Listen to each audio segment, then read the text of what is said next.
बीमारी क्या रादर अवस्था है जिसमें बार बार दौरे आते हैं। पेशेंट बेहोश हो सकता है, कभी कभी बेहोश नहीं हो, थोड़ी देर के लिए उसकी मानसिक स्थिति या स्मरण शक्ति विलुप्त हो सकती है, फिर वापस नॉर्मल हो जाती है। ऐसा ब्रेन के कोशिकाओं में एकदम सडन डिस्चार्जेज होकर के वापस नॉर्मल होने वाली स्थिति की वजह से होता है।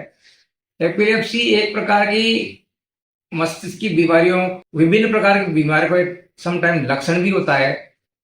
जैसे उदाहरण के तौर पे ब्रेन ट्यूमर है, मस्तिष्क में विभिन्न प्रकार के इन्फेक्शन हैं, जैसे सिस्टिक सर्कोसिस है, हिंदुस्तान में अपने बहुत कॉमन है, या ट्यूबरकुलोसिस है।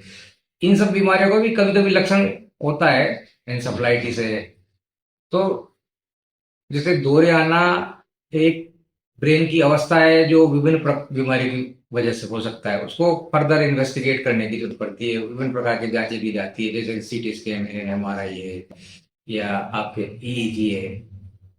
अब बहुत से लोगों के ये दिमाग में आता है कि हमारे परिवार के किसी मेंबर के या सदस्य के एपिलेप्सी है साहब, क्या वो शादी कर सकता है, क्या वो फैमिली आगे बढ़ा सकता है। तो ये प्रश्न बिल्कुल जायज है। बिल्कुल ही ऐसे व्यक्ति नॉर्मल व्यक्ति की तरह शादी कर सकते हैं, अपना परिवार भी बढ़ा सकते हैं। ऐसा नहीं है कि एक किसी मेंबर के एपिलेप्सी है तो फैमिली के बच्चों में या उसमें जरूरी तौर पे हो ही सही, ऐसा बहुत कम परसेंटेज केसेस में होता है। क्या एपिलेप्सी एक प्रकार का मानसिक रोग है?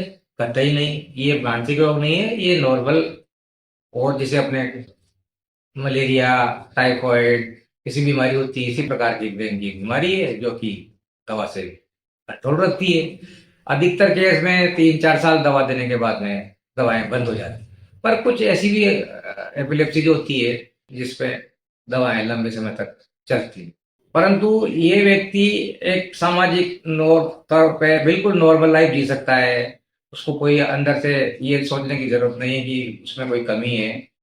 और जैसे और प्रकार की बीमारियों का इलाज है, इस प्रकार से इसका संपूर्ण इलाज संभव है। एक प्रश्न ये आता है कि क्या ये बीमारी छुआछूत की तो नहीं है, घर में और किसी व्यक्ति के तो नहीं हो जाएगी? तो ये कतई छुआछूत की बीमारी नहीं है। घर के एक मेंबर के अगर ये बीमारी है तो ऐसा नहीं है कि उसके साथ खाना नहीं खाना है, या उसके साथ इंटरेक्शन नहीं करना है, या बच्चे के साथ खेलना नहीं है, या और बच्चों के स्कूल के बच्चों के साथ में मिलना मिलना नहीं है। वो पूर्ण रूप से एक नॉर्मल सामाजिक जीवन जिए, किसी को कोई छुआछूत की बीमारी नहीं। क्या ये बहुत से लोगों के दिमाग में आता है कि साहब एपिलेप्सी का दौरा है तो क्या ये जूता सुंघाने से ठीक हो जाती है?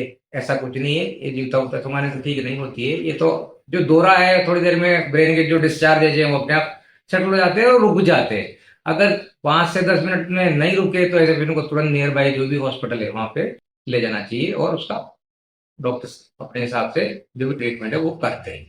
मेन चीज है कि ये बीमारी ऐसी है कि इसमें थोड़ा लंबे समय तक रेगुलर दवा लेना चाहिए। होता क्या है, जैसे दौरे रुक जाते हैं, पेशेंट्स 1 साल तक दवा लिया, उसके बाद चूंकि ठीक रहा इसलिए वो दवा बंद कर देते हैं। ये गलत है। दवा अपने जो भी हेल्थ केयर प्रोवाइडर हैं, जो भी आपके डॉक्टर्स हैं जो आपका देख रहे हैं, उनकी सलाह से ही बंद करें। दवा नियमित लें, ये बहुत आवश्यक है।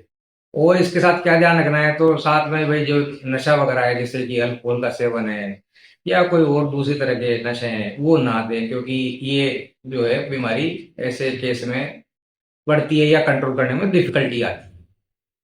बाकी सबसे इम्पोर्टेंट बात यह है कि एपिलेप्सी कोई ऐसी खतरनाक बीमारी नहीं है, इसका इलाज संभव है, और पेशेंट के घर वाले एक नॉर्मल जिंदगी जी सकते हैं और नॉर्मल सामाजिक जीवन और अपना जीवन शैली अपना सकते हैं। तो इससे डरने की जरूरत नहीं है, इलाज पूर्णतः संभव है।